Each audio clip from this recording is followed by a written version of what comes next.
नमस्कार बच्चों, good morning. कैसे हो सभी लोग? आशा करता हूँ सभी लोग अच्छे हों।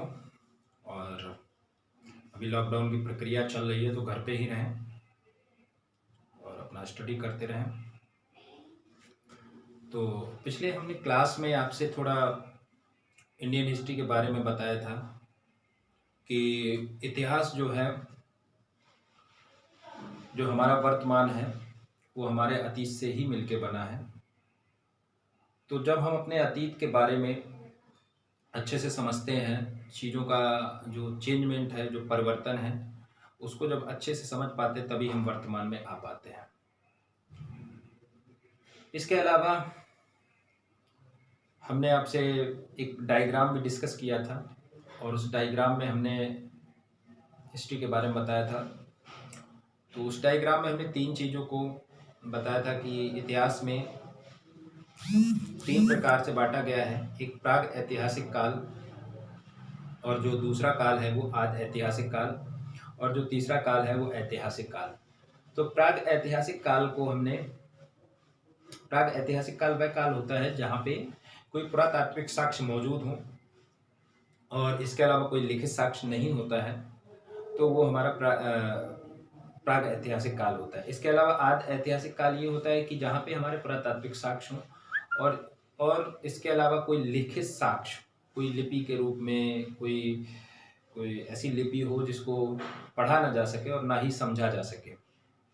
कोई भी लेख हो लेकिन उसे पढ़ा ना जा सके और समझा ना जा सके, तो वो होता है आद्य ऐतिहासिक काल।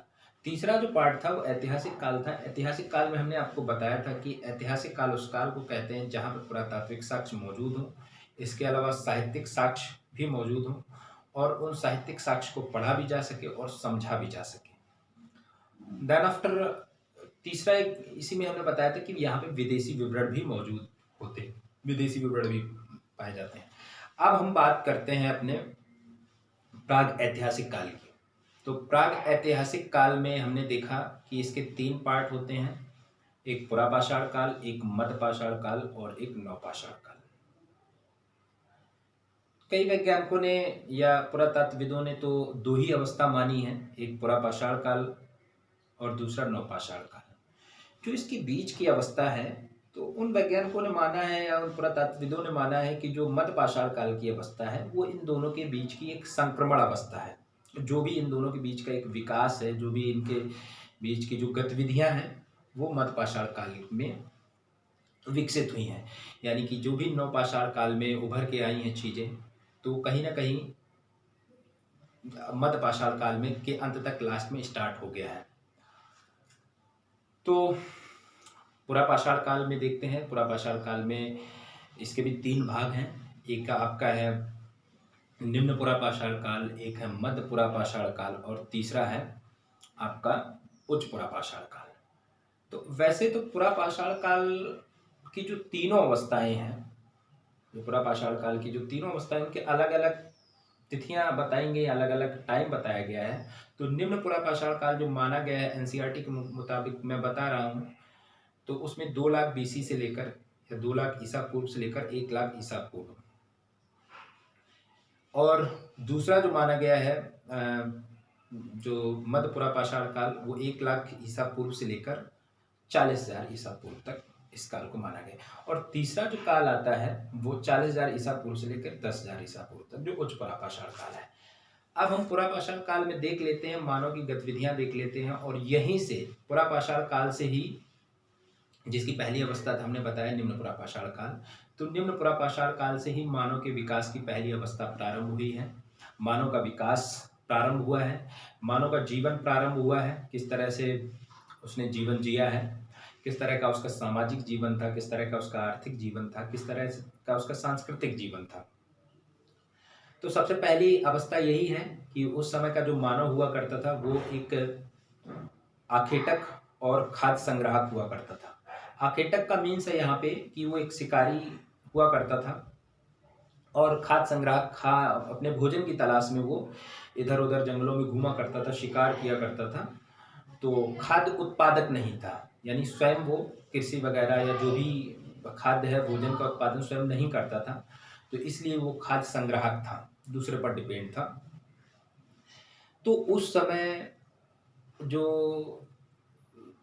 प्रस्तर युग तो बोला ही जाता है, पाषाण काल है तो प्रस्तर युग। तो उस समय क्या था कि मानव जो अपने हथियार जिनके थे, जैसे ये शिकार किया करते थे, जंगली जानवरों को मारते थे, वो पत्थर, बड़े बड़े पत्थर हुआ करते थे, और पत्थर काफ़ी मोटे हुआ करते थे और नुकीले नहीं हुआ करते थे, क्योंकि तकनीकी विकास उस समय नहीं था, ये प्रारंभिक अवस्था थी। और उस समय जो वहाँ की जलवायु थी, जलवायु काफ़ी ठंडी हुआ करती थी उस समय पे। तो जलवायु के कारण, एक जलवायु फैक्टर भी है यहाँ पे, जलवायु के कारण वहाँ पे कृषि भी नहीं हो सकी, या फिर हम ये कह सकते हैं जो बाद में नेचुरल अवस्था में या प्राकृतिक रूप में जो बीजों का उत्पादन हुआ, जो भी अन्य प्रकार की जो कृषि संबंधी फसलें उपजी हैं प्राकृतिक रूप में, वो उस समय नहीं थी। उसका यही कारण था कि उस समय सर्दी बहुत ही हुआ करती थी। तो बड़े बड़े पत्थर नुमा उनके क्रोड उनको बोला जाता था। इसके अलावा उनका जो समाज होता था वो एक बैंड सोसाइटी नुमा होता था, 20 लोग 40 लोग एक साथ रहा करते थे, और इसमें पुरुष एवं महिलाओं की समानता होती थी। देखा भी गया है, क्योंकि उसमें कि महिला पुरुष शिकार करने के लिए जाते थे और महिलाएं खाद्य संग्राहक के रूप में जंगलों में जाती थी, फल फूल जो भी उनको मिलता था वो संग्रह करके अपने लाती थी और सब लोग खाते थे। तो एक प्रकार से देखा जाए समाज उनका समता मूलक था, लेकिन अभी एकता की भावना उनमें नहीं हो रही थी। एकता की भावना अभी प्रबल इतनी नहीं थी कि बहुत ज़्यादा वो एक साथ रहा करें। रहने की बात आई तो कई मानव ऐसे हुए हैं जो गुफाओं में रहा करते थे। इसके अलावा ये गड्ढे नुमा गड्ढे में भी रहा करते थे। तीसरा यह है कि पेड़ों में भी रहा करते थे, तो खुले आवास में भी रहा करते थे। दूसरा काल जो था वो पुरापाषाण काल का जो दूसरा पार्ट आता है, जिसको हम बोलते हैं मध्य पुरापाषाण काल। तो मध्य पुरापाषाण काल में थोड़ा इनका तकनीकी विकास हुआ। बाद बाकी जलवायु लगभग उसी तरह की, तकनीकी विकास हुआ कि इन्होंने हथियार जो थे इन्होंने थोड़ा सा शार्प और एक नुकीले टाइप के बनाना प्रारंभ किया, जिनको हम सल्क बोलते थे। पत्थर के होते थे, थोड़ा नुकीले टाइप के बनाते थे, इनको सल्क बोला जाता था। तीसरी अवस्था जब आई उच्च पुरापाषाण काल की, तो उस समय थोड़ा जलवायु में चेंजमेंट हुआ, शुष्क जलवायु हुई, और इसके अलावा इनके जो पत्थर हुआ करते थे तो वो काफ़ी थोड़े और शार्प होने लगे, तो ये काफ़ी अच्छे ढंग से शिकार करने लगे। उसी समय जब ये पत्थरों को नुकीला बनाने के लिए एक दूसरे को रगड़ते थे, उसी समय ये खोज हुई आग की खोज। लेकिन आग की खोज का व्यापक विस्तार अगर माना जाए या देखा जाए तो मध्य पाषाण काल में हुआ है, पुरापाषाण काल में नहीं हुआ है। जब मध्य सेकंड अवस्था जो हमने बताया संक्रमण अवस्था है, नवपाषाण काल एवं पुरापाषाण काल के बीच के, तो आग की खोज का व्यापक विस्तार हुआ है। इसके अलावा जो उच्च पुरापाषाण काल है, उच्च पुरापाषाण काल में कुछ इनके जो हथियार मिले हैं, जैसे एक वेधनी हथियार था, तो ये पत्थर को काटने के लिए, पत्थर का ही बना होता था, पत्थर को काटने के लिए ही बनाया गया था। एक खुरचनी बोला जाता था। खुरचनी से क्या होता था, खुरचनी जो है उससे पेड़ों की छाल काटी जाती थी और जानवरों की खाल उतारी जाती थी। एक चीज और है कि जो इनके हथियार हुआ करते थे वो मोस्टली ज़्यादातर पत्थर के हुआ करते थे। लकड़ी के भी होते थे हथियार, इनके लकड़ी के औजार होते थे, लेकिन क्या है कि बहुत सालों की बात हो गई, लकड़ी में जंग लग गई, मतलब सॉरी घुन गए होंगे, जिसे हम दीमक कहते हैं, दीमक लग के वो खराब हो गए और उनके तो अवशेष ज़्यादा नहीं मिले हैं। ऐसा माना जाता है कि ये लोग लकड़ी के भी औजार प्रयुक्त करते थे, हड्डी के भी औजार प्रयुक्त करते थे। तो इस तरह का इनका कुछ सामाजिक जीवन, आर्थिक जीवन था। और इसी समय कुछ साक्ष्य मिले हैं, जैसे कि भारत में भीमबेटका गुफा मिली है। तो भीमबेटका गुफा में शैल चित्र मिले हैं, शैल चित्र गुफाएं बोली जाती हैं और भारत की सबसे प्राचीन गुफाएं हैं। तो हो सकता है, ऐसा हो सकता है कि उनमें कला एवं संस्कृति का भी थोड़ा थोड़ा विकास हुआ हो, क्योंकि अब जब धीरे धीरे अब हथियार अच्छे उसके बनने लगे, मतलब एक शार्प टाइप के, नुकीले टाइप के, तो अच्छे से शिकार करने लगे, काफ़ी अच्छे उसमें, और आग की भी खोज हो गई थी, धीरे धीरे वो मांस को पका के खाने लगे थे। तो एक धीरे धीरे उनमें एकता की भावना भी प्रबल हो रही थी, उनकी सोसाइटी में, उनके समाज में। तो कुछ स्थल हैं, पुरापाषाण काल के कुछ स्थल हैं, उनको मैं एक बार आप लोगों को बता देता हूँ। तो पुरा पाषाण काल के कुछ स्थल हैं, इस प्रकार हैं कि सबसे पहला स्थल है सोहन घाटी पाकिस्तान। तो सोहन घाटी पाकिस्तान का जो स्थल है ये पुरा पाषाण कालीन स्थल है। इसमें चापर चापिंग संस्कृति का विकास हुआ। एक्चुअली में चापर चापिंग एक प्रकार का हथियार ही होता था, पत्थर का एक बना हथियार होता, जैसे हमें खुरचनी और वेधनी बताई, उसी तरह से एक चापर टाइप का होता था। तो उसी के नाम से ही यहाँ पे आगे चल के इस संस्कृति का विकास हुआ, जिसका नाम पड़ा चापर चापिंग संस्कृति। दूसरा स्थल था पुरा पाषाण कालीन स्थल था भीमबेटका।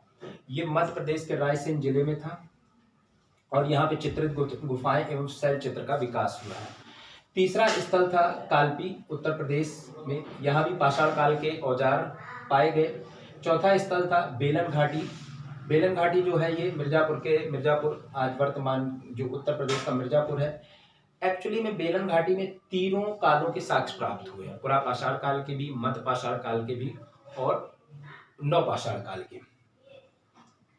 एक नेवासा क्षेत्र था, नेवासा स्थल भी खोजा गया था महाराष्ट्र में। तो यहाँ पुरा पाषाण काल से लेकर ऐतिहासिक संस्कृति के साक्ष्य मिलते हैं और यहीं पे जोरवे नामक संस्कृति का विकास हुआ। कई बार पूछ देते हैं जोरवे नामक संस्कृति का विकास किस काल से जुड़ा हुआ है, तो पाषाण काल से जुड़ा हुआ है।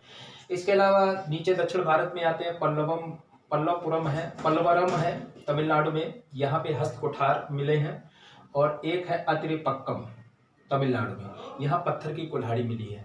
अब हम थोड़ा आपको ले चलते हैं कि जो विकास हुआ है या इनकी खोज की है, तो भारत के एक ब्रिटिश अधिकारी हुआ करते थे और भारत के जियोलॉजिकल सर्वे ऑफ इंडिया के में ये अधिकारी थे, जिनका नाम था रॉबर्ट